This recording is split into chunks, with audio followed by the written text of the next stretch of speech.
Shalom saudara yang dikasih dalam Tuhan, puji Tuhan.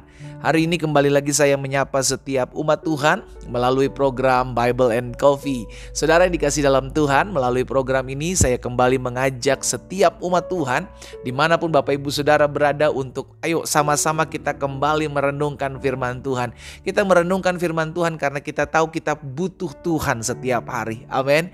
Kita merenungkan firman Tuhan karena kita percaya apapun yang kita dengar melalui firman-Nya akan timbul iman, dan iman itulah yang memampukan kita untuk menghadapi setiap keadaan, menghadapi setiap pergumulan dalam keseharian hidup kita. Dan tentunya ketika kita mendengarkan firman Tuhan, maka diterangi langkah kita, dituntun hidup kita, sehingga kita masuk dan berjalan dalam seluruh jalan-jalan Tuhan yang sempurna. Saudara yang dikasih dalam Tuhan, dimanapun Bapak Ibu Saudara berada, kita akan kembali merenungkan firman Tuhan. Kita berdoa, kita datang kepada Tuhan.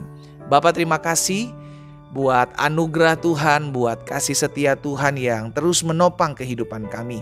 Kami bersyukur karena setiap hari Tuhan menuntun kami, setiap hari Tuhan membawa kami masuk dalam seluruh rencana dan rancangan Tuhan yang sempurna. Itu sebabnya kami rindu untuk kembali merenungkan firman Tuhan, sampaikan sesuatu bagi masing-masing kami. Ya Allah Roh Kudus, kami buka hati kami mau sendengkan telinga kami untuk mendengarkan firman-Mu.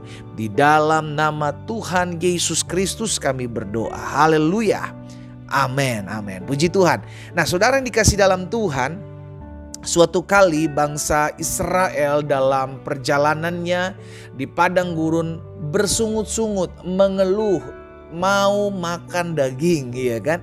Karena selama ini mereka makan mana yang turun setiap pagi yang diberkati oleh Tuhan, saudara. Kita lihat sama-sama Bilangan pasal 11 ayat yang keempat.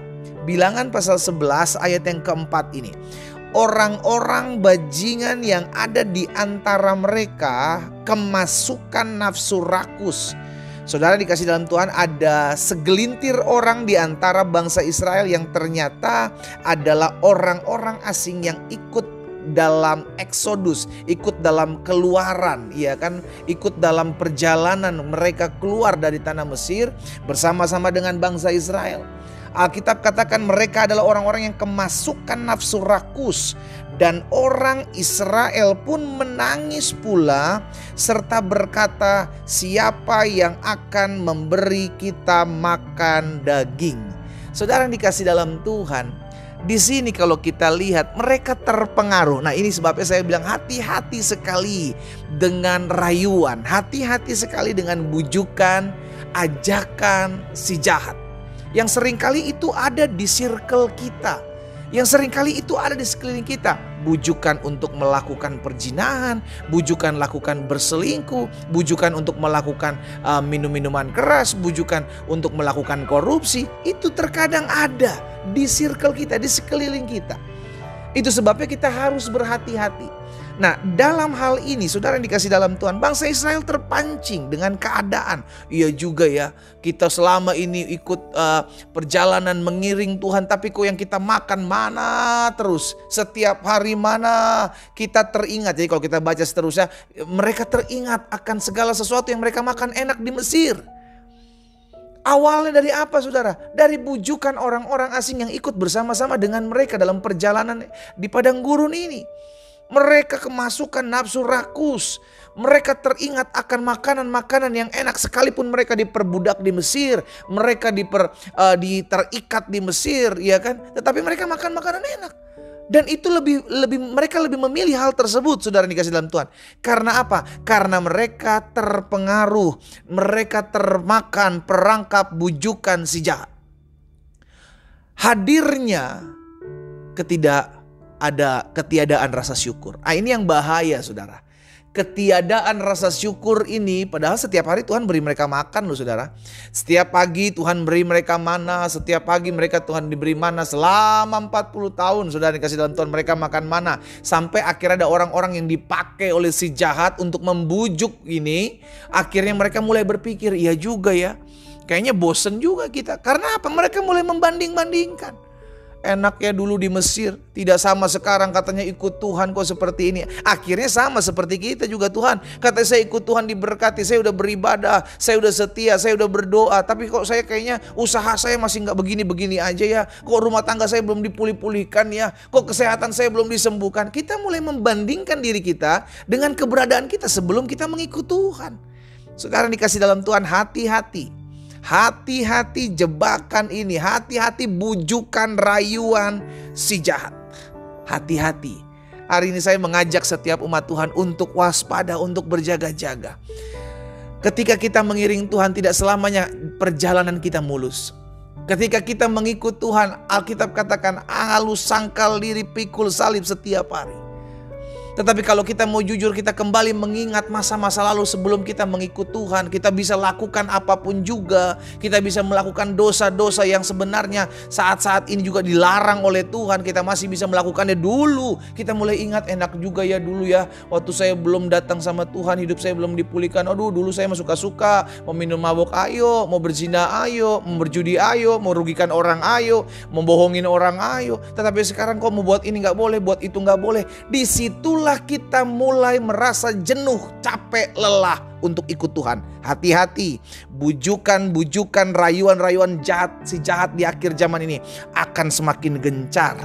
Dan orang-orang yang dipakai adalah orang-orang yang ada di circle kita. Alkitab bilang hati-hati terhadap pergaulanmu. Pergaulan yang buruk merusak kebiasaan-kebiasaan yang baik. Saudara yang dikasih dalam Tuhan, berjaga-jaga. Saya percaya setiap kita pernah mengalami rayuan bujukan si jahat ini untuk kita terhilang, untuk kita dijauhkan dari Tuhan. Tetapi saya berdoa di dalam nama Yesus sehingga engkau tetap memiliki pendirian yang teguh, iman yang teguh untuk mengatakan tidak dalam nama Yesus terhadap tawaran-tawaran si jahat. Saya mau mengajak setiap kita umat Tuhan untuk sadar akan hal ini. Berjaga-jagalah, waspadalah, karena waktunya semakin singkat. Sehingga setiap kali kalau kita tidak berjaga-jaga, maka bujukan itu kita anggap benar. Lihat peristiwa Taman Eden. Ketika ular berusaha membujuk Hawa, saudara dikasih dalam Tuhan, lihat. Kalau engkau makan buah ini, engkau akan jadi sama seperti Allah. Itu bujukan, ajakan, rayuan. Tetapi kitalah yang meresponi. Hawa meresponi untuk memetik buah itu. Pada akhirnya saudara dan saya, kita yang meresponi. Apakah kita mau meresponi bujukan rayuan si jahat, atau kita tangking dalam nama Yesus pergi? Alkitab bilang tunduklah kepada Allah, lawan iblis maka ia akan lari daripadamu. Atau itu yang kita lakukan? Kita berdoa, kita datang kepada Tuhan. Bapa, dalam nama Tuhan Yesus, hari ini kami diingatkan firman Tuhan bahwa seringkali ada ajakan, bujukan dari si jahat untuk membuat kami jauh, terhilang dari Tuhan. Seringkali bujukan rayuan ini membandingkan hidup kami ketika kami mengikut Tuhan dengan hari-hari sebelum kami mengikut Tuhan. Mungkin kami bisa melakukan segala sesuatu yang kami suka, yang kami mau, yang kami nikmati, yang padahal itu membuat kami jauh dari Tuhan. Tetapi hari ini kami mau sadar, hari ini kami mau diingatkan, Tuhan Yesus tolong kami. Sehingga kami ketika diperhadapkan dengan tawaran, bujukan, rayuan dari si jahat untuk membuat kami terhilang dari jalan-jalan Tuhan, kami mau berkata tidak di dalam nama Yesus. Kami mau menundukkan diri kami kepada Allah. Kami mau melawan iblis dan kami percaya mereka akan lari daripada kami dalam nama Yesus Tuhan. Hamba serahkan ke dalam tangan Tuhan yang kuat. Oh Tuhan Yesus, tolong setiap umat-Mu, agar kami memasang hati kami untuk telinga kami untuk dengar-dengaran akan Tuhan. Dan mau mengikuti apa yang Tuhan mau saja. Hamba berdoa buat umat-Mu dalam nama Yesus. Dalam nama Yesus. Kalau ada di antara mereka yang hari-hari sedang masuk dalam jebakan, masuk dalam bujukan rayuan si jahat, untuk mereka mengambil keputusan meninggalkan Tuhan, hari ini aku berdoa dalam nama Yesus. Tuhan jamah hati mereka. Tuhan kuatkan, teguhkan iman mereka. Sehingga mereka menjadi pribadi-pribadi yang kuat. Hamba juga berdoa buat yang sakit di dalam nama Yesus. Tuhan jamah dan sembuhkan.